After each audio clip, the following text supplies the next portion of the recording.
Back on the flow here with Coach Ray, man. I tell you what, that's Young Jeezy starting off the show with his latest single from his brand new EP, 2020 Pyrex Vision. Man, I tell you, it's Friday, and I love the fact that I get to do life with you here on the flow with Coach Ray, heard only on Fishbowl Radio Network. And I know we've been going through this corona. Say it 3 times, it just might disappear, but I just found out the city of Dallas has extended corona quarantine, lockdown, isolation, a.k.a. I won't say it's martial law, but at the same time, it's lockdown. Dallas has extended its lockdown to May 20th, the county of Dallas. And I tell you what, man, folks, no matter how hard it gets, we still got to push through. Now, going through this pandemic, a lot of the entire world is being affected by it, and primarily in the sports world, my spring athletes, my college spring athletes, my high school spring athletes, students are not able to compete. And I wanted to take a look and catch up with some of my folks that are affected by corona firsthand. And it gives me great privilege and pleasure to introduce my first guest. I met this young lady when she was in the 7th grade. I began my coaching career at Covenant Christian Academy. And this young lady, man, right away, her personality just struck me big time. She was one of the realest kids that I ever met. It ended up taking her under my wing. She's like a daughter, okay? And I tell you what, as a coach, we all know this. Coaches that have coached a long time, we got a lot of kids. And I tell folks, anybody mess with my kids, we're going to fight.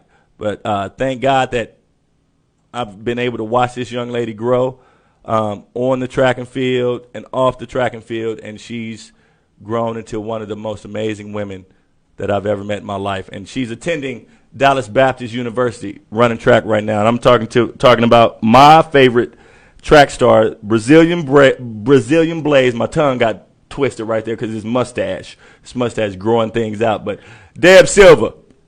What up, baby girl? How you doing? I'm good. How are you? I'm good. How are you, Coach? What's up, baby girl? How are you? I'm good. Just been, training and trying to get in as much as I can. Oh my goodness. How is the cocoa affected you, girl? Obviously it sucks because we've been training all fall. Just how our program is set up. We train really hard in the fall so that we can just fly in the spring, and just not being able to see that progress kind of sucks. But we've just been practicing and time trialing still, and so it's been cool to just see all those efforts in the fall just kind of paying off now. But of course it sucks. So I love it. And now I just found out this past week that the NCAA just ruled that all spring sports, spring students, spring scholar athletes get an extra year of eligibility. And I was kind of upset because my basketball players that, March Madness just ended. Well, we would be in the Final Four this weekend, but due to Coco, there's no balling going on. But you get an opportunity, if you desire to take it, for an extra year of eligibility. What do you think about that? Do you think that's fair? I think it's fair. I just think that it kind of sucks for the seniors this year because with their academics ending, they can't really take that extra year because they're done with school, so they can't really take the extra year. So I feel it's not fair in that sense, but I think that it's really cool that they just offer that opportunity to athletes that want to be able to take that in the future. So I love it. For those listening in, it's your favorite crazy coach, Coach Ray, on the flow with Coach Ray, heard only on Fishbowl Radio Network. I'm on the line with my girl, Dallas Baptist University Patriot, in the building, Miss Deb Silva. She's a track star for DBU. And Deb, man, how have you and your teammates been able to maintain with the fact that you guys know you're not going to be able to compete? Well, we've just been there's been a group of us just kind of meeting up and training together during the weekends and things like that. Being able to keep sanity. Hold up. Well, what'd you say? Y'all meeting up? Well, it's only been a group of 3 of us. It's not a big group for anything. You know the Coco don't play. The Coco don't play. And the CDC yeah, but we don't we stay 6 feet apart. It's very controlled. I love it, man. So let's talk about that freshman experience. What was it like going from now? You graduated from Colleyville Covenant Academy and Covenant Christian Academy down in Colleyville, and your high school career, you made state multiple times. You're one of the fastest women that I've ever met, and the hardest workers that I've ever met in my life. And what was that transition like going from high school to college competition? It was definitely an eye-opener for me because I went from, like, TAPS, which is, like, a pretty small division, to running against girls that make it to the NCAAs every year. So it was definitely an eye-opener, like, everyone in college is fast kind of thing. And so it was just really cool to, like, be able to witness, like, such great athletes and just run against them and things like that. So it was definitely hard to get used to, but it was good. I love it. Now, I got to catch up with you, okay? I have to. Got to catch up with you. Now, we know that being locked down, binge watching is huge right now. And I think I found out who released the coronavirus. I found out. Do you know who? Who was it? You don't know who it is. Huh? Who is it? You don't know who released it? Released? You serious? Are you serious now? My girl. Yeah. My girl, Carol Baskin. That's who we need to blame for COVID-19. Man. Why is that? Have you watched Tiger King? No, I haven't seen it yet. Oh, my word. When I tell you a train wreck, straight train wreck, okay, you got to give Tiger King a watch. Okay, well. You know how we always know what not to watch based off of Facebook. When all your friends and all the social media is talking about one thing, we try to avoid that trap. And, girl, I tell you what, this past week I tried to avoid it. Couldn't do it at all.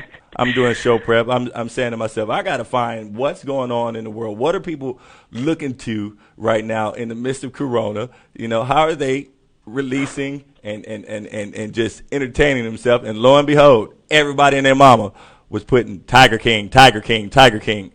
Don't fall into the trap. That's what I was saying to myself. But you know me.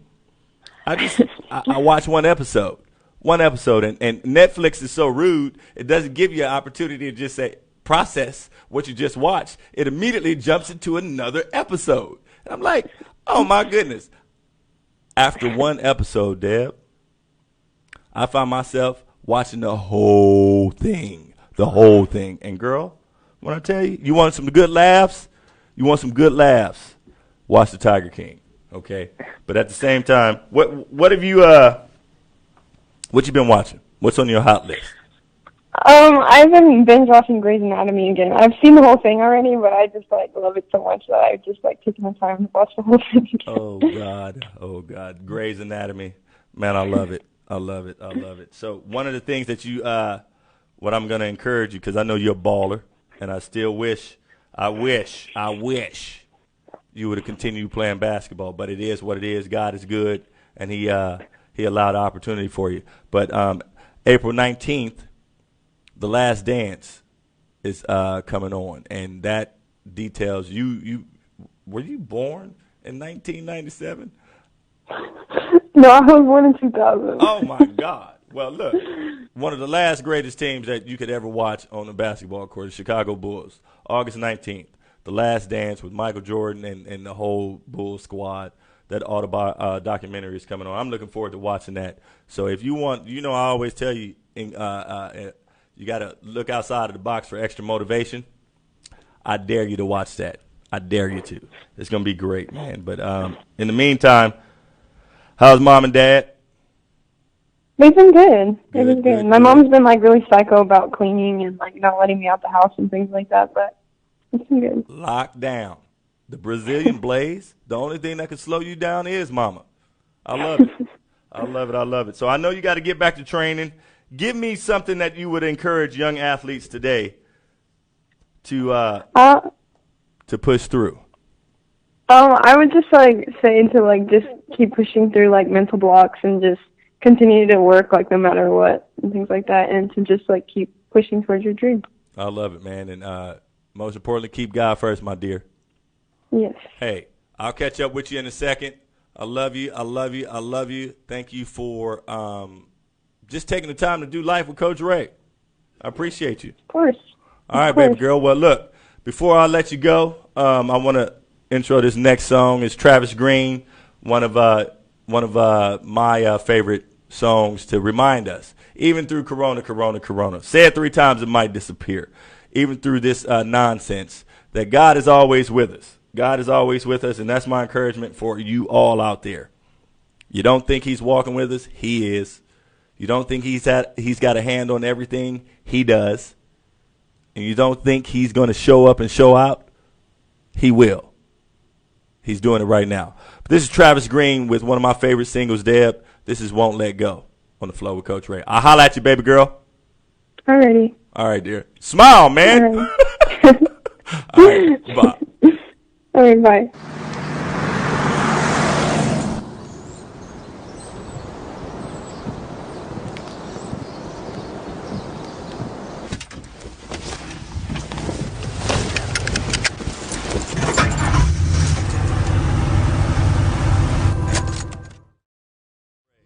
My man Travis Green with Never Let Go, Won't Let Go. Reminding us, man, that God is with us. God is here, and we can cling to him for everything. And I tell you what, man, that's the thing I want to remind us here on the Flow with Coach Ray. Man, we got Coco going on. Everybody's locked in. Everybody's locked down. Isolation, quarantine. Make sure you check on the people that you love. Make sure you reach out via Zoom, via text message, via phone call. We have so many avenues with our technology that we can stay connected. And I've been seeing this across the globe, whether it's through the sports world, through fitness, through basketball. I know I had my first Zoom basketball session this past week with kids in my program. And I tell you, man, just the opportunities that we have, even though things don't look bright, we still have opportunities to light up the place and change people's lives. And on the Flow with Coach Ray, man, I tell you, I've been coaching for a long time, and I have a network of brothers and sisters that are making a difference in and around the Metroplex and around the globe. And I just wanted to catch up with one of my favorite teachers, man, that is really making a difference in the Keller area. And in the classroom and on the coaching field, football field, in the basketball court. And he's a tremendous leader. And I'm talking about my coach, Coach Brad Stowe out of Keller Timber Creek. What up? What up, B? How you doing? I'm there. Can you hear me? Yeah, I got you now, man. Uh-oh. Kobe! All right. What's going on, man? That's right. I came on for some Kobe LeBron debates. Hey, you already know the debate. The debate is Kobe. Come on. That's right. You know that. We can get into the MV puppets, those commercials again. Kobe, you see my ring? Those are the best commercials. I love it, man. So, dude, Coco, man, is going on. How's it affected you? Well, I think you probably already heard that Dallas County already said that they extended the stay at home until May 20th, right? Oh yeah.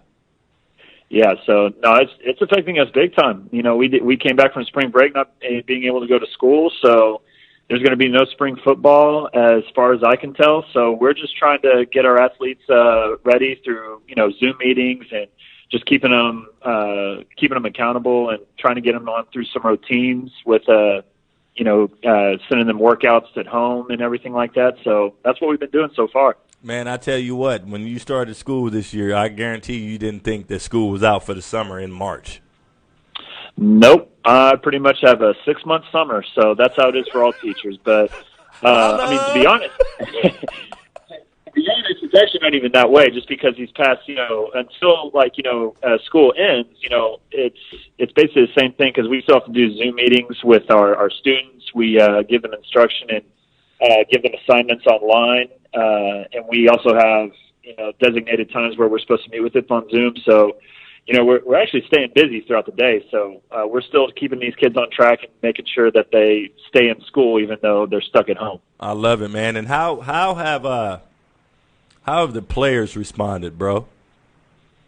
The players are responding great. We have a really good coaching staff, and what we've been doing, we've just been making sure that they stay in routine, keeping them accountable, growing leaders, and so that's what we've been doing. Is just all communication has been going great. I love it, man. And for those listening in, it's the Flow with Coach Ray, heard only on Fishbowl Radio Network, broadcasting live from Globe Life Park. And I'm on the line with my guy, Coach Brad Stowe of Keller Timber Creek High School, man. And how was the basketball season, big bro? Basketball season was good. We had good teams all around this year. So, unfortunately, we weren't able to make the playoffs. But this is my team that I've had since they were freshmen when they were on varsity. You know, they still did pretty good. We had a tough district, you know, with Denton Geyer. But I mean, just that also really sucks for, you know, the players who made it all the way to the Final Four and the basketball playoffs because they weren't able to play for the championship. Bro, so I know it. Yeah, that was rough. And that's literally like I read a meme because, you know, memes are going crazy right now. 2020. Okay, 2020, the year that got real. And when I say got real, that pause, quarantine got real. You know, it's just crazy how young men and women, something that they've worked for their entire school career, you know, graduation is done. They might not get to walk the stage with their colleagues, but at the same time, I'm thankful that our kids are still alive, you know? Right. No, yeah, that's definitely, and that's a good thing is, you know, hopefully everybody's staying healthy and, you know, we're just making do with what we can to keep them on track and give them, you know, the academic excellence that they're trying to get, you know, through these virtual classrooms and everything. So it's been going good, though. I love it, man. You know, while I got you on the line, I want to give you a hard time because I know you're a UT fan, even though you graduated from UT Arlington. Bro, I just found out, and this is a Whipple effect, okay? I'll break this down to you later. It's a Whipple effect. I just found out that over 10-plus students from UT chartered a private plane, went down to Cabo, came back, and guess what? Got the cocoa. What? They got the Corona. and four of the kids rode commercial planes back. Right. So let's just think about the logic behind that. Does that make sense to you? Hey, the cocoa's running wild, and you know, as much as I love UT, you know, you can't. Not everybody can be on track, so you know, I don't take responsibility for that. That's up to them. I don't do that whole spring break thing. Yeah, man, and I don't get into politics, but I'm cracking up at Florida's governor. Florida's governor. Why is that? He lets everybody come down for spring break. Okay, he gets the money. Not worried about the cocoa. Not adhering to the advice from everybody else around him. You know, he's like, what did my boy say on Kings of Comedy, D.L. Hewley? He said, Jesus showed up at the party, and his folks came to him and said, Jesus, we out of wine. And what he say? Keep the party going. So I think the Florida governor pulled a page out of DL's book, man. He wanted to keep the party going, got the money. Now he's shutting the beaches down. Yeah, he might have taken that out of context a little bit. I love it, man. But, dude, speak on how during this transition, I know some of your players, a lot of them go through hardships. You know, speak on how you've been able to be more than a coach for some of your players as far as like a mentor and what has been a catalyst behind that in your life. Oh yeah. I mean, absolutely. I mean, we have, you know, in any public school or any private school, whatever, you have all different, you know, kids from different demographics, and no kid is, you know, any different. And, you know, I love every single player or student that I come across, you know, the exact same, but, you know, some of them, you know, just require different things. And so, you know, when it comes to players, for example, you know, I mean, you get your players who don't have rides, you know, their parents might work late. So, you know, you just adjust. I mean, I always look for opportunities to go, like, offer, you know, pick them up, give them a ride to school, give them a ride to practice. You know, that's a great time to have, you know, like, you know, personal conversations with them and get to know them and, you know, just get to love on them. And, you know, then because, I mean, I'm spending all my time, you know, as a coach, like with practice, you know, I'm on there with the court or on the field or in the weight room. Some of them I see them more than their parents do during the season. So, oh, yeah. I always take advantage of that whenever I can, just because that's my job as a teacher and a coach. It's all about relationships to me. So, whether it's maybe a ride or just maybe talking to them about something that they're, maybe afraid to talk about to, their friends or parents or other teachers, those are just the opportunities that I get as a coach. So, I'm always looking for those. And dude, I love the fact that you mentioned reaching outside of the box, engaging with them, seeing how we can meet their needs. And I speak highly of coaches that know that their role is more than just a title, and you are one of them. I was blessed to coach with you, blessed to have you up under my wing, and I've learned so much from you pertaining to discipline and just believing in yourself. And across the board, man, I'm proud of the coach and the man that you've grown into and the leadership that you have. Man, I wanted to ask you this. Well, hey, you're the one who started me. You're the one who I got my first coaching gig with. So it all started with you and me. Shut the front door, and I'll tell you what. That's right. Not a crazier duo. That's duo. Right.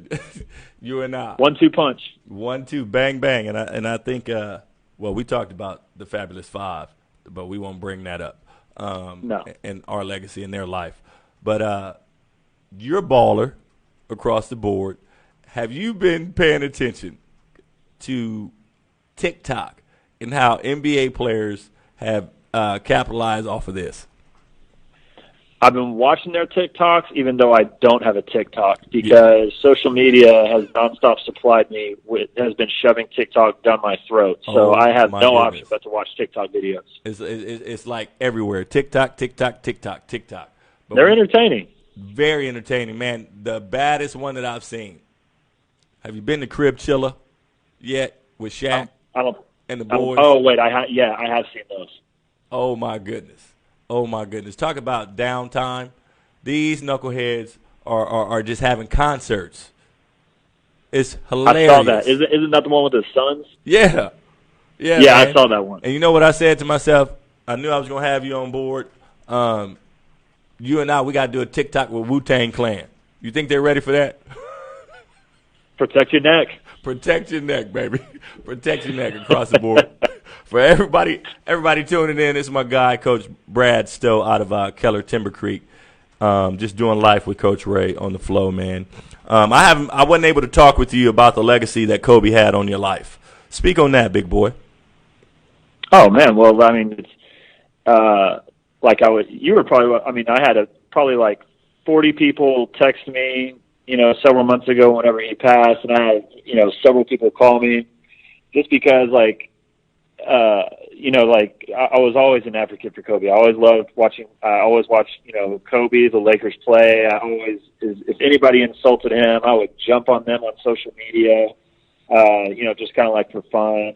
Whenever the Lakers were in town, I always tried to go to watch the Mavs and Lakers play. I was at the last Mavs Lakers game where the year Kobe retired. It all started whenever I was like, I can't remember how old I was, like 12 or 13 or something like that. Whenever NBA Courtside with Kobe Bryant came out on N64, and that was my first sports video game. At the time, I didn't even know who he was. But, with my weird combination of being a nerd and a sports guy, I put two and two together. And so ever since then, Kobe was my favorite player all the way through. So, and it's he's just, as part of my sports life, there's nobody been bigger than my sports life. So, he's just been a huge impact on me. I'm 6'6". Everybody says I need to be a post, but I always want to play like Kobe. So, of course, that always annoys everybody. But, he's had impact on my sports life in like all sorts of ways. Man, it's surreal. It's surreal to think that he's not here. And it's weird. I always try to, if you guys are tuning in live on Facebook, I always try to make sure that before every show, I got my Kobe shrine up. Mamba is with me, making sure that Mamba mentality continues on, and we continue the legacy that he created before us, man. And it's up to us to continue to share that passion, to share that commitment, to share that motivation the same way that he motivated us. And I think we got a great opportunity before us, man. So I wanted to pick your brain on that. And now the NBA is down right now, but we're anxiously awaiting for it to come back. Have you been keeping up with the draft? What's projected in the draft? Not a whole lot. No, you might have to tell me a little bit about that. Bro, it's literally well, first and foremost, I don't know how they're going to do the draft in person.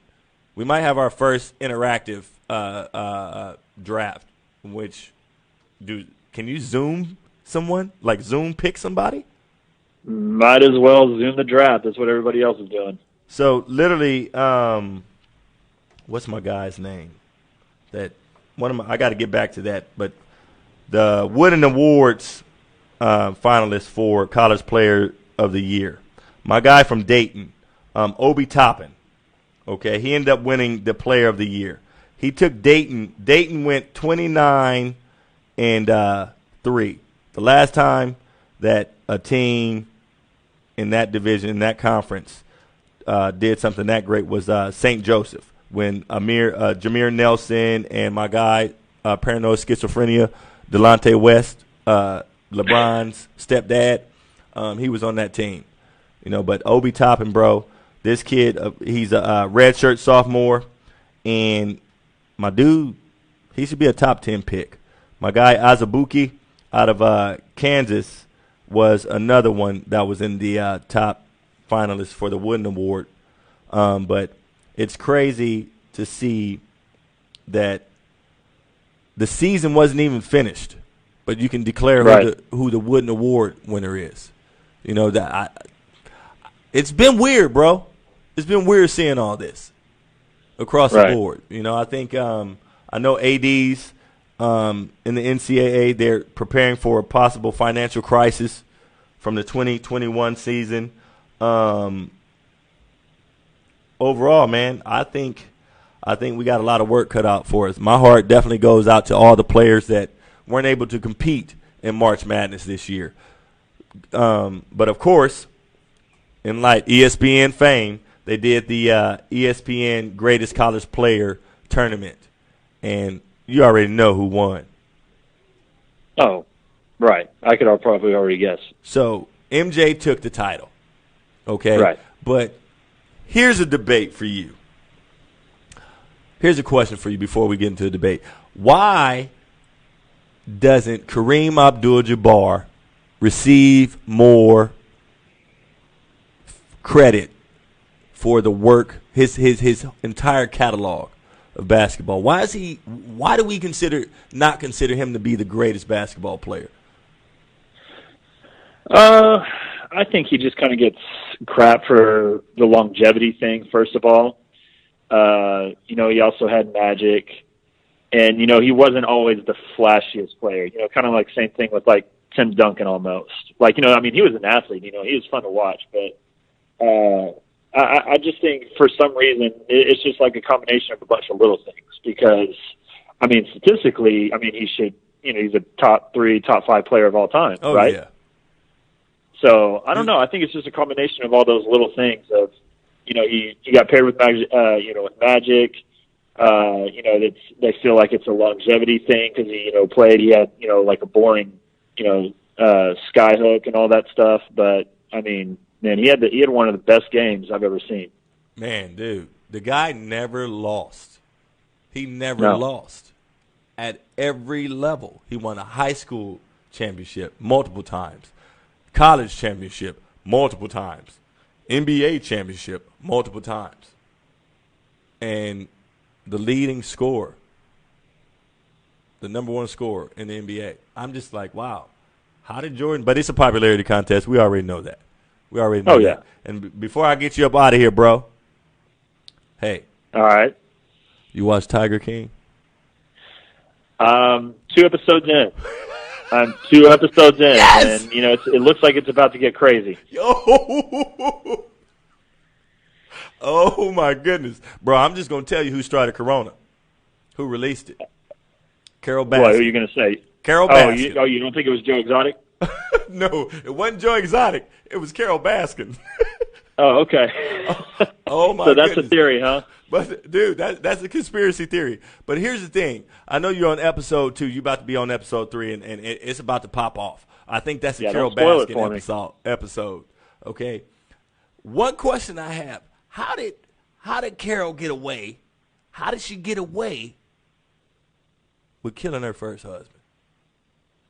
I don't know. That's what they were talking about at the very end of the second episode. I have no idea. Dude. You're going to have to tell me on that one. She must have been a genius. Bro. I mean, like, when you... Because I've been seeing all the memes where apparently, like, she fed him to a tiger. Oh, yeah. And that's what I think. And my dude was a billionaire, you know, and she got away with it. She got away with it. I said to myself, maybe I should go get some big, large cats, you know, start investing in cats. You know, but to see this epidemic of large cat owners in America of all places, that's another Whipple effect, okay? To see that there are more tigers in captivity, over 10,000 tigers in captivity, and there's only 4,000 in wildlife, actual wildlife, not in captivity. Is that crazy or what? Oh, it's super crazy. And I don't ever like think about stuff like that. But like, I mean, I was watching the first 2 episodes, and I'm seeing all the food and all the stuff that the tigers get. And if I was a tiger, like, put me in captivity. That looks awesome. I don't have to worry about going to find my meal or anything like that. Oh my goodness, man! But I'll tell you what changed my life when that little girl's arm got ripped off. Oh, no, that's when I knew she was crazy. It was something crazy going on. Oh, I saw that. She got her arm ripped off, and, yeah, I'm speaking it, folks. If you haven't watched Tiger King, get on Netflix and do it right now. And Carol Baskin, shoot me an invoice. I'm going to send you my invoice so we can get some support here on the flow with Coach Ray. I don't mind that check coming in because, yeah, I'm promoting it. All right? But just seeing how crazy, bro, it's about to get real. I'm just going to tell you to stand by. Stand by for the Tiger King. Are you looking forward to The Last Dance releasing on April 19th, the story of the Chicago Bulls? I saw that. And that is what I'm going to be. I can't binge it because they're like spreading it out. But yeah, I'm going to be watching that. Oh, you know how they do. You know how they do. Yeah. Netflix, man. They don't serve us right away. They just want to tease us. Tease us. So how have you, outside of taking care of your kids through the school, how have you been able to keep your head above water with Coco going on? Oh, man, I'm just, I've been doing, everything that I'm supposed to do. Staying home, it's kind of hard just because you know how much of an extrovert I am. I like hanging out with people. But, just been staying at home, been grilling, been limiting the drive-through life, growing up over here. So, but everything's been going good. Been taking care of everything. We still, as most churches, we do our church meetings. Our pastor will do his sermon through online, and so I make sure I'm keeping up with that. Our life group, we meet on Wednesday nights, and we also do that through Zoom. So, everybody, just like in education and coaching, we find ways to, get together as long as we're staying safe and staying at home. I love it, man. I love it across the board, bro. Thank you for that reminder, because without our faith, we're dead. D-E-D. D-E-A-D, dead. Wait, Bro. you spelled it wrong. You said D-E-D. What's wrong with I know I did. D-E-D. Come on, man. I didn't even realize that until I spelled it out myself. That's great. That's great. That's that Whipple effect. But my folks out there listening, that's my favorite crazy coach. He's one of my favorite crazy coaches, Coach Brad Stowe of Keller Timber Creek. Man, I love you, big boy. I know you got a Zoom meeting coming up at 2:00. Oh, yeah. Continue to push forward. Continue to be amazing. And, man, can't wait to get back on the basketball court with you, big boy. Yes, sir. Thanks for having me on. All right, big dog. I'll holler at you. All right, later. My Big Sean would bounce back, reminding us, hey, we can take L's, but the key thing in life, bouncing back, believing in yourself, believing in your business, trusting God, and allowing him to utilize you to bounce back from that adversity. And that's what we all have to be reminded of today as we deal with another day of Coco 2020. And I tell you what, it's your favorite crazy coach, Coach Ray. I got a lot more coming up. My man E. Strick is coming through. That's right. Second half of the show is right around the corner. Make sure you don't go anywhere. It's the Flow with Coach Ray, heard only on Fishbowl Radio Network. Houdini in a place to be, reminding us, friends, how many of us have them? And I know everybody's been cocoed out. Lockdown, quarantine, everything. You're isolated. And right now, I know a lot of people are finding out who their friends are, who their true friends are, because without physical contact, are you a true friend? And I tell you what, it's always good being a coach, being able to have friends come through when you need them, when you can depend on solid conversation and accountability. It's always good to have brothers like my brother that I'm bringing on right now. NBA great, father, leader in the community, making great things happen, co-host of Conscious Conversations, heard only on Fishbowl Radio Network, and also Soulful Sundays. I'm talking about my man, Erik Strickland. E. Strick, how you doing, big boy? E. Oh, my goodness. I got to get him back on, y'all. Don't mind me. It's all good. I got to get him back on. Give me 1 second. But at the same time, while we getting Erik on. You have reached the maximum. Yep. I ain't reached nothing. Thank you, Skype. We got a little technical difficulty. We'll get that right back. But in the meantime, man, I tell you, it's so good to see the growth and opportunities that have come about when you focus and you align yourself with those that are doing positive things in life.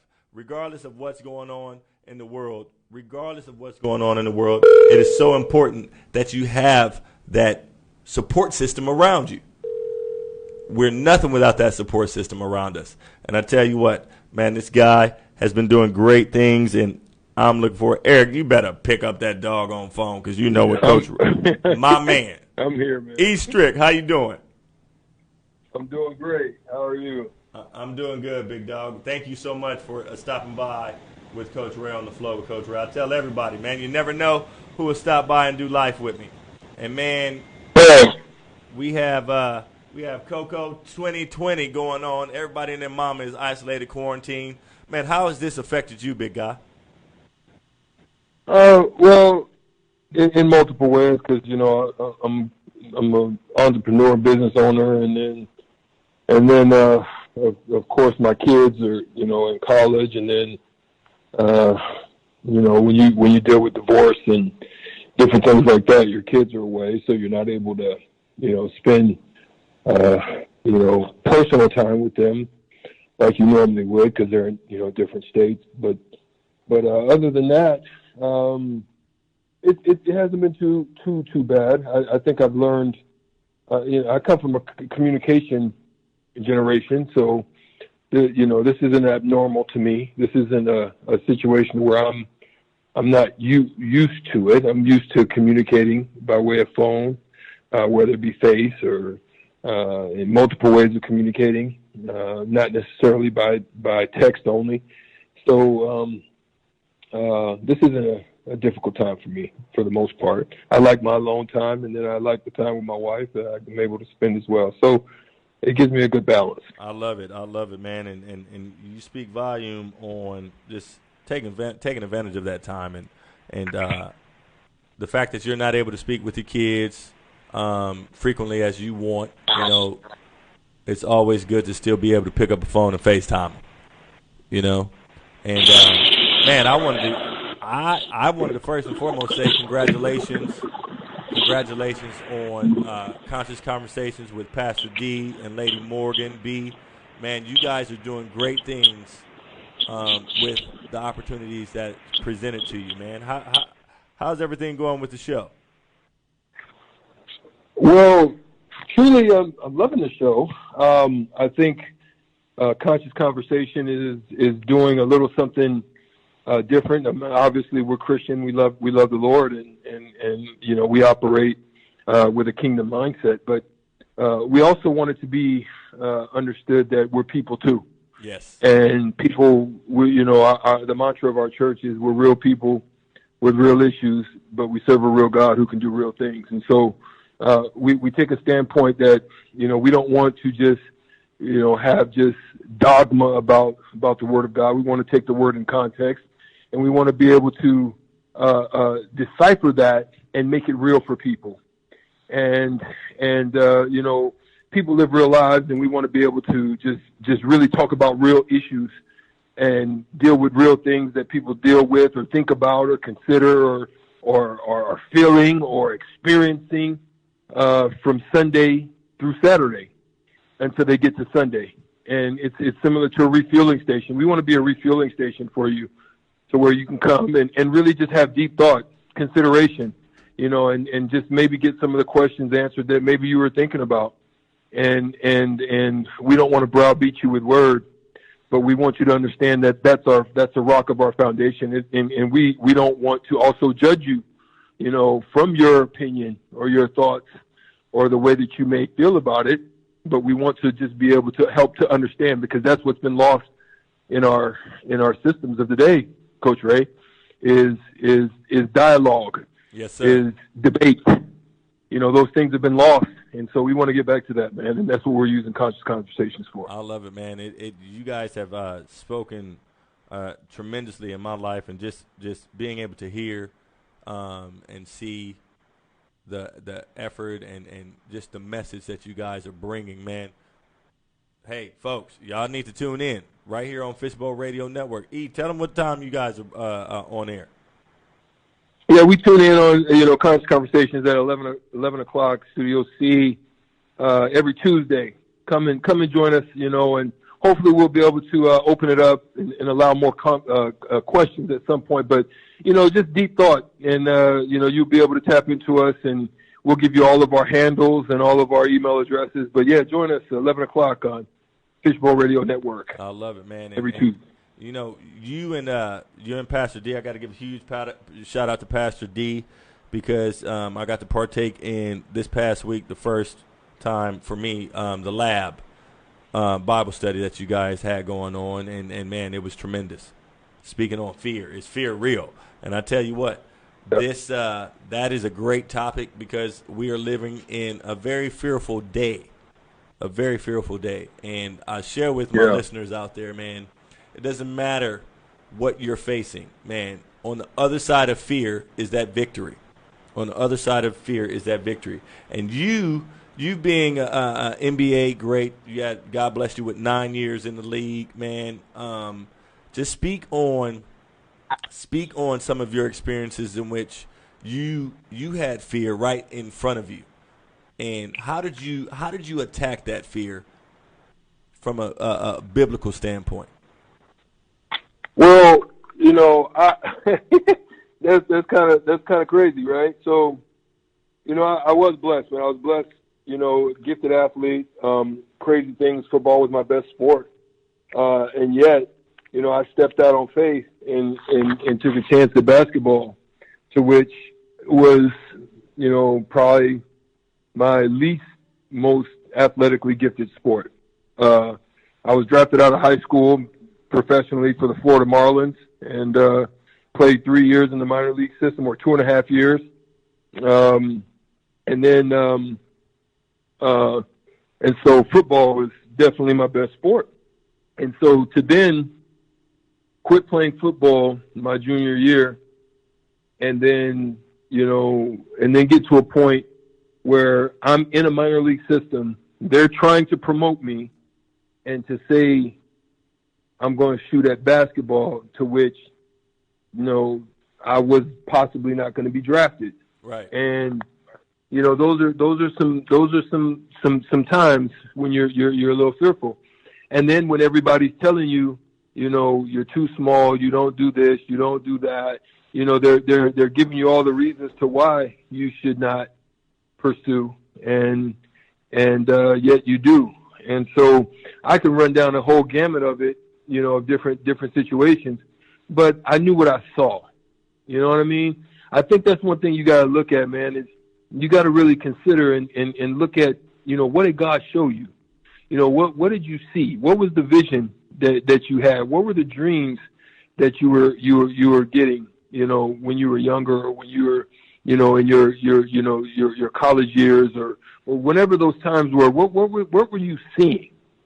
And don't let anybody or anything or any person or any man or any woman or any situation dissuade you until you begin to see manifest what you saw. You see what I'm saying? Yes, sir. And I just knew what I saw, man. I mean, I knew I saw myself there, and I just continued to pursue it. And even when they told me no, even when they, I made the team and they kicked me out, and I went back to the CBA, and I'm in the CBA, and they're not playing me, and I go to the coach. You got to take initiative too, man. I went to the coach and I said, hey, coach, look, man, I don't plan on being a career CBA guy. I plan on going back. If I understand you got your guys. If you can't play me, then, you got to find a way to trade me. I get traded. I go to another team. I end up playing with Rick Brunson. You guys all, in the Dallas area know Jalen Brunson. Yeah. His dad, Rick Brunson, was starting. I was coming off the bench, and, I just kept on pushing, man, and did my thing and got back. And, and then, when you get back, I come back, man, and I see a crack in the door. There's only 7 players on the Mavs team at that time. That's when they made the big trade. They were bringing in Michael Finley and Sean Bradley and Nash and all these guys. AC Green. Was like 7 people coming, and there was only 7 players on the team. I said, man, I got to kick this door in. And, that night I had like 14. The next night played Mitch Richmond, had 25, shut him down to 21, and I never came off the floor. And that's what it's about, man. You got to kick the door in as well. You can't just, show up and just think the light's going to turn on. You got to put in the work too. You know what I'm saying? And for my kids out there listening, my players out there with idle time, it's your favorite crazy coach, Coach Ray, at the Flow with Coach Ray, heard only on Fishbowl Radio Network, broadcasting live from Renegade Field, Globe Life Park. And, man, on the line, NBA great, my great friend and brother, Erik Strickland. And E, you spoke on putting in the work. Kids, you got to take advantage of this opportunity that you have in front of you. We have so many opportunities from Zoom, from my guy Phil 94 feet of the game, the app that he's using, shooting coach for the Los Angeles Lakers, home court app. There's so many interactive ways for players to get better, E, but I believe that we are in a generation of players, the blame game, that use the blame game instead of doing exactly what you stated.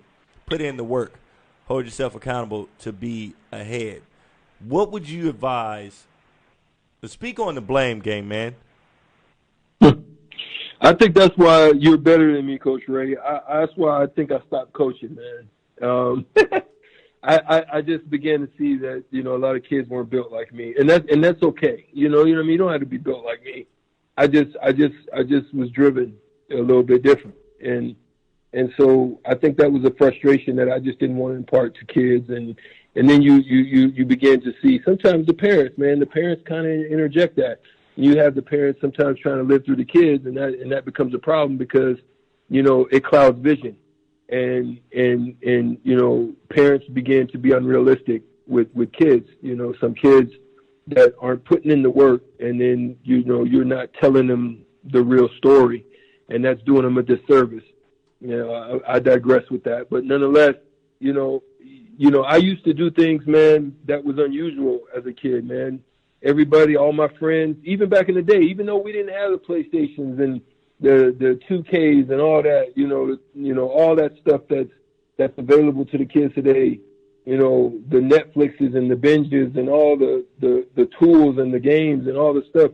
We had Atari. Oh yeah. You know what I'm saying? I mean, we still didn't have that, but we still had things we could get into. I used to go down to the gym and there was no gym. They got gyms, with air conditioning. We used to go out to the playground and no nets and whatever, man. I would just visualize and just imagine and just picture and just do visualizations of people guarding me, and if they were guarding me this way, and what would I do, and how would I respond, and how would I counter? And I would just work on my game, man. I'd chase that ball all over the place, even though it'd go through the net and it'd go flying, 100 feet away from me. I would spend hours down there. My dad was a single father, and you know, I had hours of time, and I would just spend that time myself, going down there, and I think my dad challenged me too, man. Is he would always take me to play with men. Yeah. You know, he didn't let me dominate the class of my age. He always, you know, if I'm 12, he was taking me up to the base gym to play with the men. He was like, you know, that's what allowed me to be physical. That's what allowed me to play the game, you know, with physicality and to be able to step it up. So I was always being challenged, man. And I think that's something that's, you know, you know, they're not doing skill development stuff, man. They're just playing games. Right. And, you know, take advantage of your Coach Rays. Take advantage of, you know, these new opportunities because, you know, you can't get to a gym or you can't get to AAU ball now. You know, now you got to put in skill work. Oh, my goodness. This is what God is saying, man. He's like, you know, our pastor says, you know, you're not defeated. You just got to do things differently.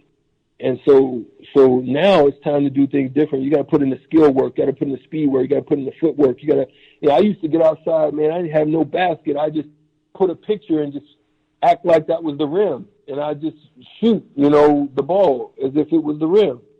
So, you know, you got to be creative, man. There's no creativity these days, man. And speaking on that, you know, I had an opportunity to do life with one of my players this past week.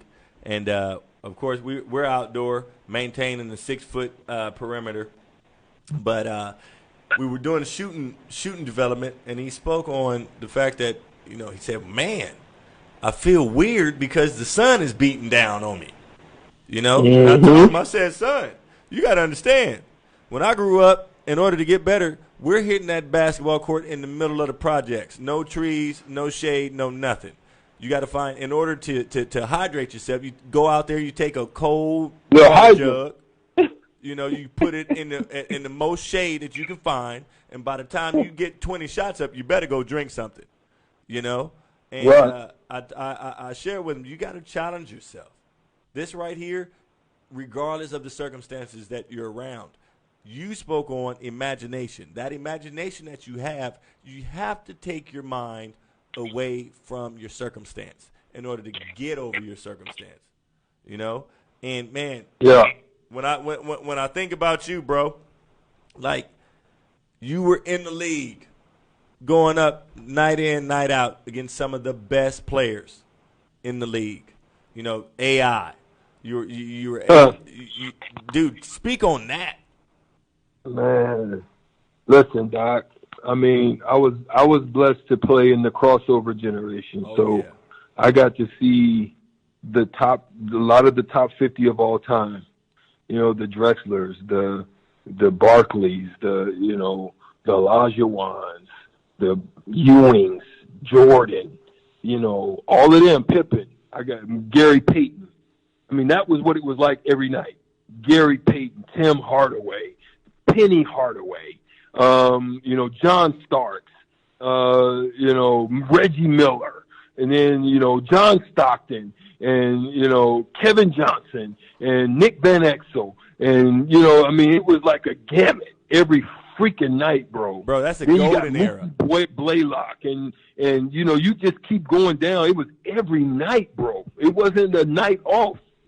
You know, you might get a night off, you know, and get an Avery Johnson. You know what I'm saying? I mean, and that was still tough because, you know, you still had them big boys you had to deal with. You had to do a lot of running because you had to do a lot of helping, you know, in on Duncan and in on Robinson. You see what I'm saying? Oh, yeah. And so that was night in. But then me, because of who I had to, you know, I had to guard everybody's best. I had to guard, you know, if it was Kobe, if it was, you know, Jordan, if it was, you know, like if it was Aaron McKee, you know, if it was 6'10", 6'8", if it was 6'3", it didn't matter. You know, I had to guard their best, whoever it was, I had to get that guy. You know, so every night I had to take the biggest challenge. And so, yeah, man, you know, all the way up to, I think I got 2 of LeBron's first 2 years. And so I got to see, man, you know, all of them cats, man, in their beginning stages, and, you know, Durant a few years when they were still in Seattle, and a lot of those guys, man, and they're coming in. And so it was beautiful. It was beautiful, man. I was blessed to be able to, see those transitions. Now I know that you were able to play for a couple of teams, man. I wanted to talk with you about your time in Milwaukee because literally, man, what impact did Milwaukee have on your life, bro?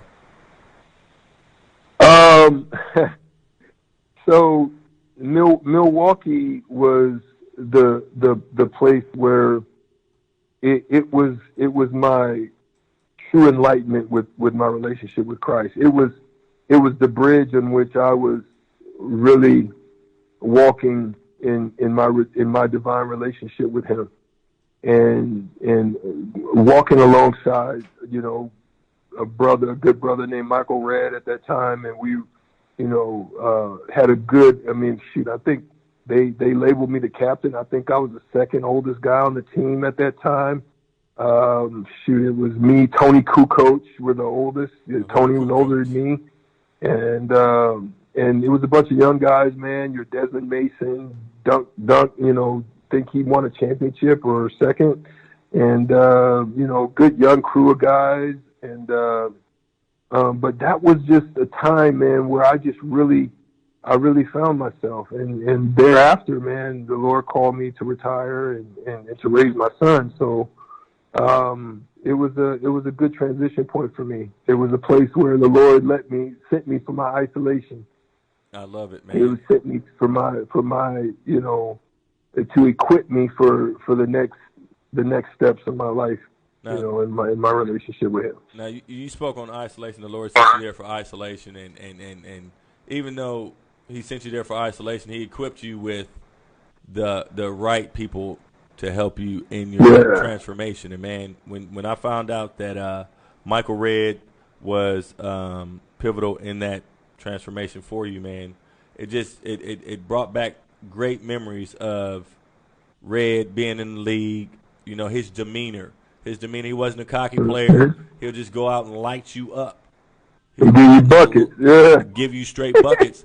And I say to myself, man, like, with a guy that talented, you would expect, coming from the generation that we come from, some kind of moxie, Yeah.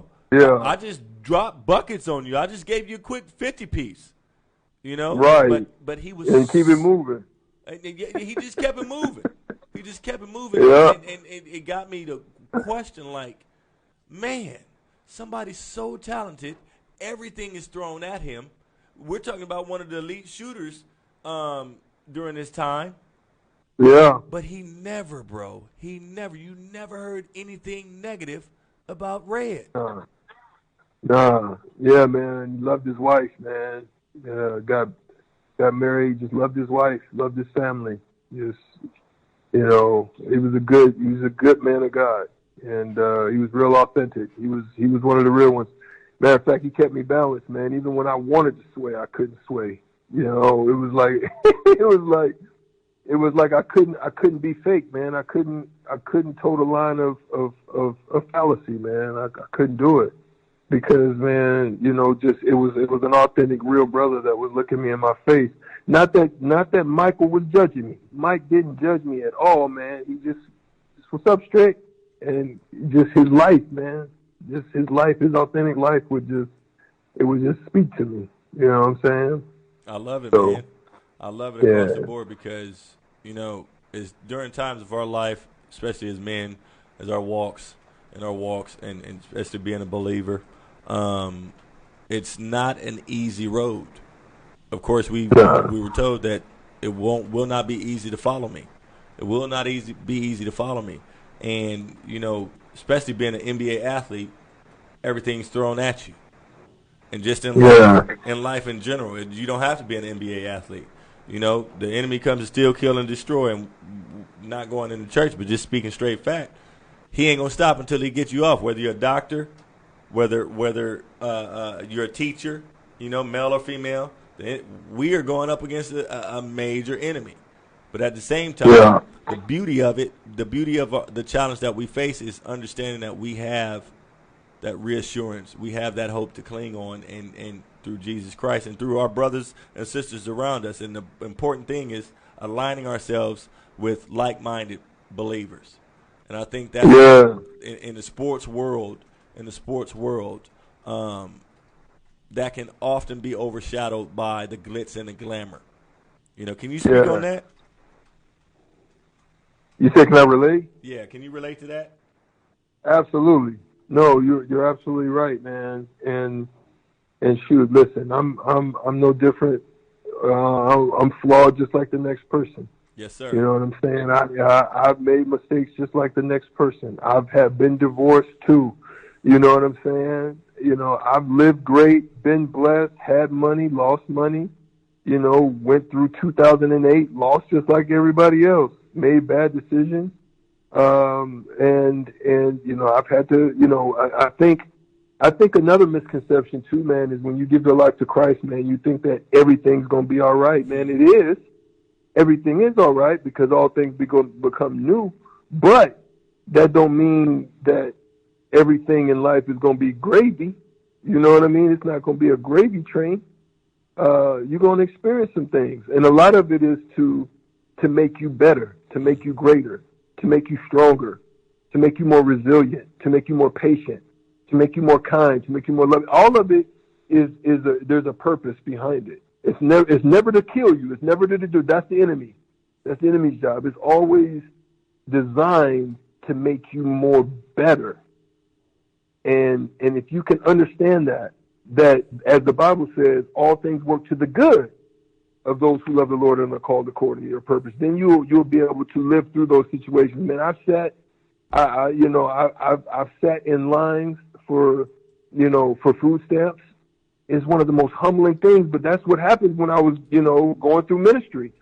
The Lord had to tell me, he's like, you don't want to go through that, but the Lord had to tell me when I'm going through ministry training, they're looking at you saying, how can you identify with me? Right.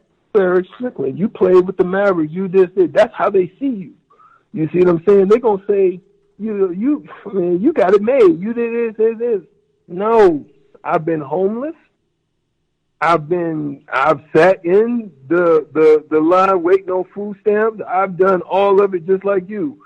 I've been in the hospital bed. I've been sick. I've been on the part where had I not been obedient, I may not be here today. You know what I'm saying? I could run millions of stories to you about what God has done for me.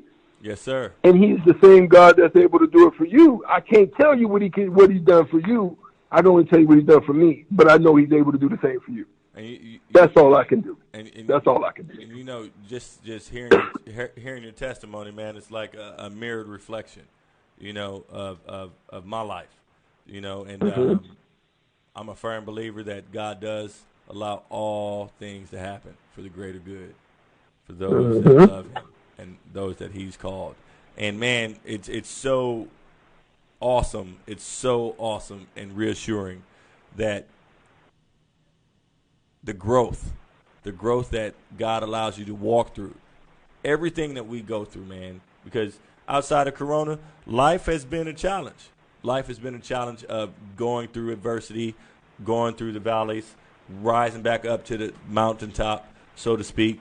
But I know that I would not be here. I would not be here standing or sitting talking to you if it weren't for God's love for me. And you spoke on hardships that you've gone through, man. Speak on the importance of recognizing when you have that rock of support, when you have that person that believes in you, that significant other that believes in you, that will go through the war, that will go through the fire. Speak on that importance of your transformation. Well, for some it's a wife. For some it's a friend. For some it's a brother. It don't necessarily have to be a significant other. You see what I'm saying? That's why I don't want it to be confused with, with it being just marriage. Yes, you know what I mean? I don't want it to be confused with that. Don't let that confuse you. It could be anything. It could be a child. The Bible says out of the mouth of babes, man, the word of the Lord, He speaks. So it could be anything. So I don't want it to be just in marriage. To me, it was my wife. And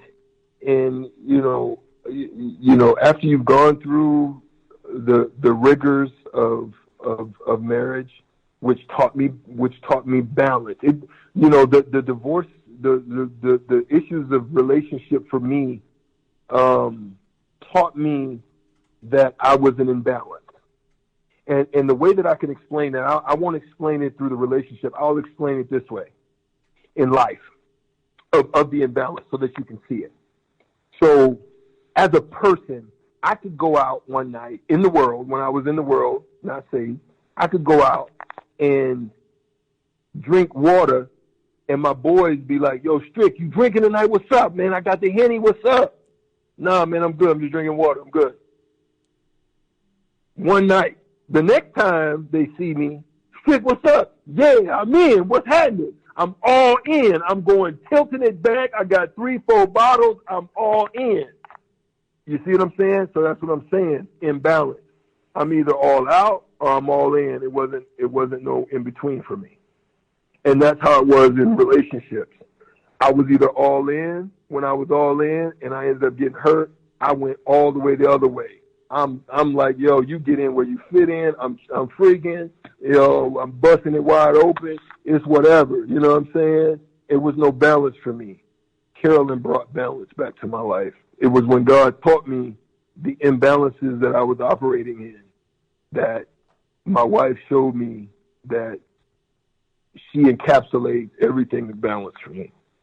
And showed me, even when I was in my lowest of lows, that a woman, she taught me the truth of manhood for me.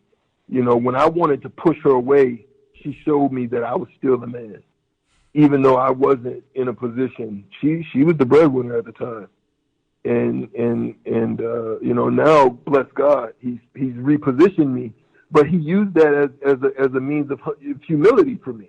I had to humble myself. You know what I'm saying? Because I had always been the one who was providing. I had always been the one who was doing, and God switched the role. And that doesn't mean I'm less than a man, but it just means that I had to learn the lesson to be able to receive. And when you have someone that's down for you, I would have never been able to understand the true meaning of what down for you meant had I not been in that position. Man, I know I'm quiet right now.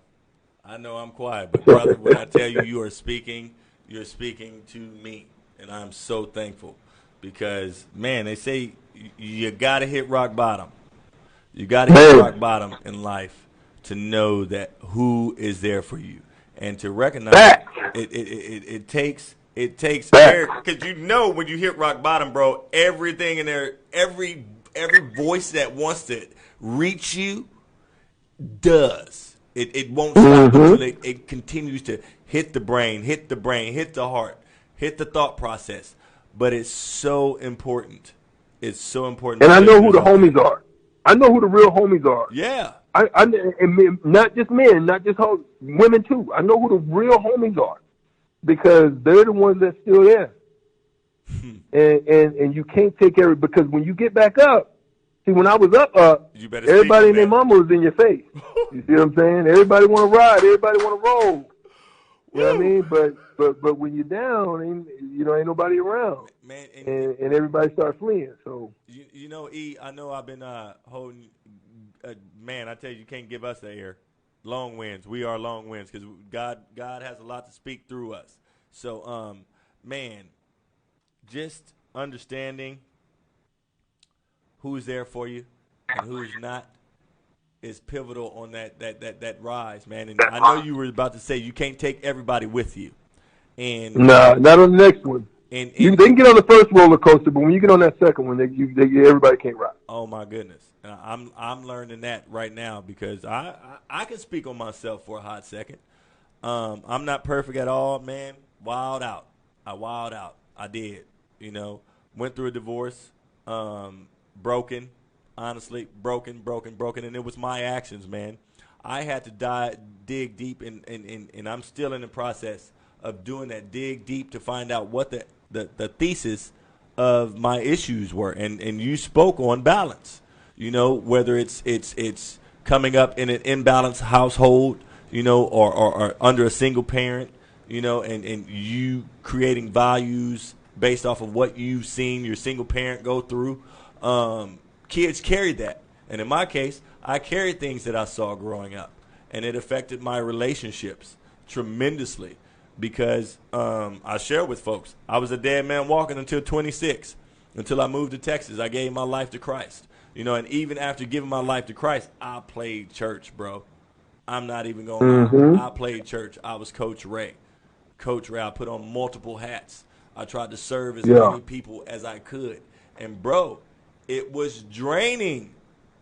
It was so draining when you put on a cap, you put on a hat to be this person that you feel God has called you to be, but it was so draining. And man, I had zero balance. My relationships were affected, and I don't have a problem saying this. I love her to death. My relationships were affected based off of my relationship with my mom growing up. Right. And they say, like, you look for your mother. You look for your mother in relationships. And vice versa with young ladies. They look for their dads in relationships. So I speak on this because it's so important that we as parents understand our role in developing our kids, because in the long run, they are going to be the ones continuing the legacy. And I had to take a step back, bro. I had to take a step back to understand that my balance had to change. There had to be a shift. I had to go through everything that I've gone through for the purpose of this right here, to teach and show and lead authentically. Because if you can't be who you're designed to be, if you got to put on capes and masks and things of that nature, you're failing. Right. You're wasting your life. And my listeners out there, I'm on the phone with Erik Strickland, NBA great, brother in Christ. First and foremost, screw NBA great, brother in Christ. Okay? If you're listening out there, and I know a ton of people, I ain't putting no names out there, but we know, get out of pleasing everyone, of the those that suck you dry, the energy. They drain your energy. Those that don't understand who you are called to be. We got to separate ourselves from those, because at the end of the day, the most important thing is balance in our life. You and I know that we have a life that God has called us to live. Every single person out there has a life that God has called them to live. But without balance, you won't live that life that God called you to live. It will be just a life of frustration, a life of guilt carrying. You said it earlier, the enemy comes to steal, kill, and destroy. You will be a puppet for Satan without that balance. And I'm looking at you guys right now. Right now I'm looking at you guys on Facebook Live streaming. Okay? Hear me on this. You will be a puppet if you do not find that balance with the good Lord in your life. I'm speaking on it because I've walked it. I've lived it. And the beautiful thing, through that shift, bro, God aligns you with those that are equipped, and those that will walk with you authentically, 100%. And man, that beauty, the beauty of that rise, the beauty of the rise is something that only God can do. And I love the fact that what you see is what you get in you, authenticity. And I love it, bro. Yeah. I love it. Now, before I get you up out of here, man, I know Netflix, they started promoting this off the yin yang, The Last Dance, The Last Ride for MJ, man. You got to be a part of that era. What was it like going up against one of the most electrifying teams that the NBA has ever had? Well, especially, there's two parts to it. That year, we only played the Bulls twice. So, of course, they did us in up in Chicago, but then that year, obviously, that was the year they broke the record. That was the year they won. I think it was the second. Obviously the Golden State Warriors broke it now, but that was the year they had broke the record, and we were down to them, and shit, I think we were getting beat by like 18, almost 20, and we came back. We were scrappy, and we kept fighting, and we were at home, and we came back, and Seth Sabalas hit a three in the corner, and we tied the game, went overtime, and we beat them. So we one of the only ones that gave them an L in that season. That's what I'm talking about. I love it. And of course, as a rookie, my first time playing MG, when I first got back, I think it was my second year, because I didn't play on my rookie year. But Coach Nelson says, you're gonna guard MJ. And I'm like, dang, that's what I've always dreamt. You know what I mean? It was the thing I always saw. And I'm like, all right, and that's the assignment. So you're out there, and this is not just this game, but this is any game. And you first hit that court, man, and you're like on that floor and layup line. You're like, man, this is off the freaking chain. It is a great feeling, bro, when you run out there and you're on that, and you're like, man, you're awestruck by it. And then all of a sudden, man, you're looking over there and there's MJ, bro. That's who, you've seen all the posters and you watch, man, you're like, dang, that's him, bro. and you gawking, right? Yeah, you gawking. Man. You're like, dang, bro. And then all of a sudden, we get to the line, you dap everybody up, you know what I'm saying? You hit Cartwright, boom, you hit Harper, you hit Pip, you hit MJ, and then you like, man, bump this nigga. I'm about to give him numbers. You know what I'm saying? I'm like, whatever. Your whole demeanor changes. You're like, man, I probably cursed back then. You know what I'm saying? I still curse some now. Don't think that's another subject, man. Just because you say a curse word, man, don't mean you cursing. Yeah. You know what I mean? To curse someone is different than saying a curse word. Yeah. We put so many colloquialisms and all kinds of stuff in the Word of God that ain't in the Word of God, man. Don't, stop taking stuff out of context, man.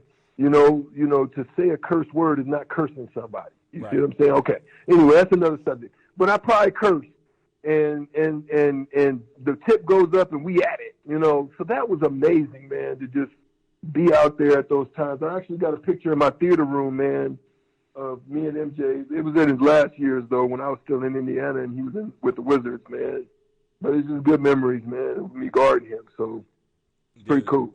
I'm blessed to just do life with you, man, and hear those memories, man, because you spoke on it. Childhood, man. This is every young man that picks up a basketball desires or dreams of going to the league, and for you to actually walk that platform, man, out of Opelika, Alabama, and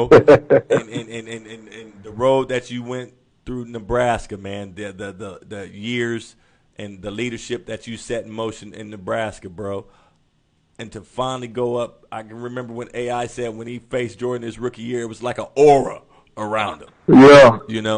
To hand him one of those L's after a 72-10 season. I remember when you guys beat them. I remember that like it was yesterday, because my mom used to get on me. I'm a Laker fan, diehard Laker fan, but MJ was my guy. I thought he was my daddy, bro. Like, real talk. I had posters all around my room, posters on my ceiling, the little Space Jam candy dish dolls. Man, that my senior year, I had to wear the patent leathers and the zebras. Yeah. Those are my joints. But to hear that you went up against him, bro, and you handed him that L. But one of the greatest things of respect too, man, is, I got invited to, he'd have these golf tournaments and different things at different times across. So he had one here in Texas, and it was going to be a little basketball game as well. One of the greatest things of respect is, he says to me, I want Strick on my team. That was an honor to me. To know that he respects respected me enough to want me as a competitor, not just, all the glitz and the glamour or as a friendship, but just as a competitor. He respected my hustle, my grind. And that's what it is. And he wanted me on his team. You Bro, see what I'm saying? And I got to commend you, okay? Because you were a dog on D. You were a dog on D. It didn't matter freaking scoring 30 points a game. I knew that when you were on the court, man, somebody was going to feel some knives. Somebody was going to feel some hammers, elbows, kneecaps. You were going to be up in their grill, making sure that you got your job done. And, yes, sir. And I want to salute you on a tremendous career, man. And, bro, the transition, the shift from NBA life to what do they call it? Everyday civilian life. How has that been? It's been good, man. Actually, I guess I can sum it up in words like this.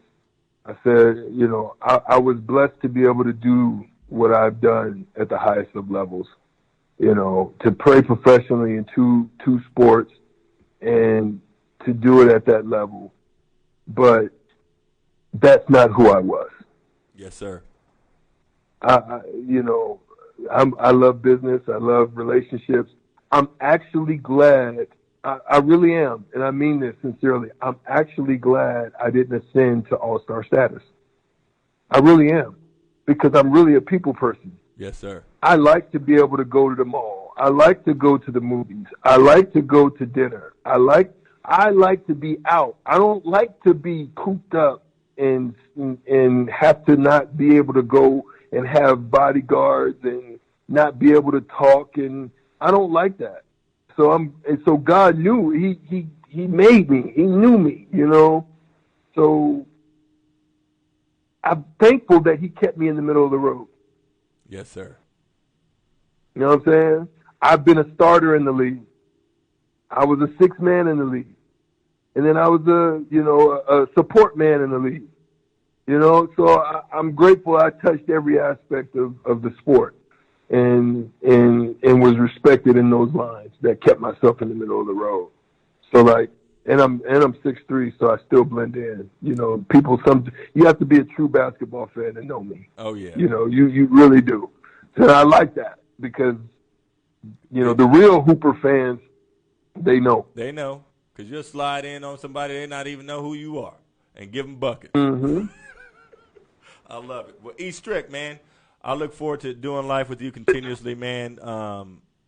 You guys listening in, Erik Strickland, my brother in Christ, co-host of Conscious Conversations, heard only on Fishbowl Radio Network with Pastor Damian Madison and Lady Morgan B. You can hear them on Tuesdays, correct, E?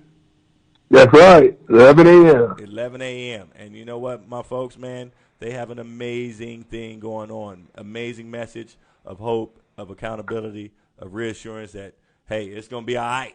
It's going to be all right no matter what the world and what life throws at you. And you can also hear them on Sundays, Soulful Sundays, man, from 8 to 9, right here on Fishbowl Radio Network. E, man, I love you, big boy. Yes, sir. Hey, yes, man, sir, my brother. Thank you Bless so much. man. You know you got a home with Coach Ray here on the flow. And, man, I salute you. Stay corona-free. Oh, I wanted to ask you. Pastor Keon Henderson, my folks out there, before we get up out of here, I know I'm letting E go, but before we get up out of here, I want to remind you guys, the Flow with Coach Ray's book of the month, The Shift, Pastor Keon Henderson of Lighthouse Church. Man, you guys log on to KeonHendersonBook.com. That's Keion Henderson, HenDerson book.com. Pastor Henderson, man, this guy has an infectious love for Jesus Christ. And he is doing amazing things down in Houston in the southern Texas area. And you guys, I cannot encourage you enough. Pick up this book. It will change your life. I'm going to do everything in my power to see if I can get, well, of course, seeking the Lord's provision. But I'm going to do everything in my power to see if I can get Pastor Keon on the phone and do life with us here on the Flow with Coach Ray. But, E, man, pick that book up. Pick that book up. It's so powerful. And, man, I love you, bro. I love you big time. And I know, in the words of Andy Mineo, God ain't done. He ain't done with us. So, big boy, I'll Yes, talk to you sir. soon, and let's continue to do life. Love you, my man. Yeah, absolutely. No doubt. Bless, man. Be blessed. Peace. My folks here, that was my guy, my guy Erik Strickland, brother in Christ, passionate believer, entrepreneur, NBA great, amazing man of God, amazing man of God. And I told you never know who does life here on the Flow with Coach Ray. Man, all we want to do is be light. Be light, be encouragement, be the catalyst that makes the change. And in order to make that change, you got to find that balance with God and self. And I tell you, man, don't be afraid to go against the flow, because we all have our paths. But you got to make sure you stay committed to it, because at the end of the day, that's all that matters. Commitment to Christ. I ain't done. This is my man Andy Mineo on the Flow with Coach Ray. Back here on the Flow with Coach Ray, my man Andy Mineo reminding us that I ain't done. And I tell you what, it's been an amazing Friday doing life with you here from 1 to 3 p.m. And you know it's almost that time for me to get up out of here. Now, next week, I will be broadcasting live from an undisclosed location, okay, because we are taking necessary precautions here at Fishbowl Radio Network to make sure that everybody stays healthy. So the show will be on air next week from 1 to 3. You can still listen here on Fishbowl Radio Network. Log on to www.fbrn.us from 1 to 3 p.m. Central Standard Time here on Friday. Man, I'm telling you, you never know who will stop by and do life with Coach Ray. Now, before I get up out of here, I want to remind you guys of take the time to spend with your family, with your kids, with whoever you consider family. And in this quarantine time, one of the greatest movies that I can recommend right now is Glory Road. You know I'm a hoop head. Y'all know I'm a hoop head, okay? So I'm going to recommend something that brings a family together. Now, Glory Road tells the story of UTEP, Texas Wesleyan, Texas Western, okay? Still the only team in Texas to win a national championship. A national championship. NCAA national championship. And, of course, they took out Kentucky, Adolph Rupp with Pat Riley, that squad, and Coach Don Haskins is the first coach to start 5 African-American players. And, man, I tell you, history was made. I love it. I love it across the board. You want cries, you want tears, you want excitement, Glory Road. All right? Now, also, I got to give a shout-out to my girl Samantha because she hit me up. Dad, Onward is out on Disney+. Everybody and their mama, you want something to do, watch Onward. New release animation film that'll have the kids cracking up. Okay, so also, what to watch on Netflix. I'm a comedy guy. Dave Chappelle, watch his special on receiving the Mark Twain Award. Ironically, Mark Twain. Dave Chappelle got honored. Man, black man winning the Mark Twain Award. Ha! Imagine that. That's comedy in itself. Also, my guy Sebastian M. Manicazo. Sebastian, my bad for blowing your last name, bro. He's got a great Netflix special. And, of course, David A. Arnold. You want to laugh? Go watch David A. Arnold's Fat Ballerina. Man, I love it. I told myself one day I might get up on the stage and do stand-up comedy. Whew, stand by for that one. If you did something in my life, hey, the joke's on you. I'm just kidding. But at the same time, I love you guys. Make sure you don't go anywhere because we got more amazing things going on here at Fishbowl Radio Network. I love all of my co-hosts and everything that's going on. And during this time of COVID-19, we will do our best to bring you entertainment, the news, everything that you need and more to stay balanced. I love you guys. Keep God first and make sure be the best version of yourself. It's your favorite crazy coach. I'm out. God bless you. Bang, bang. Go get it.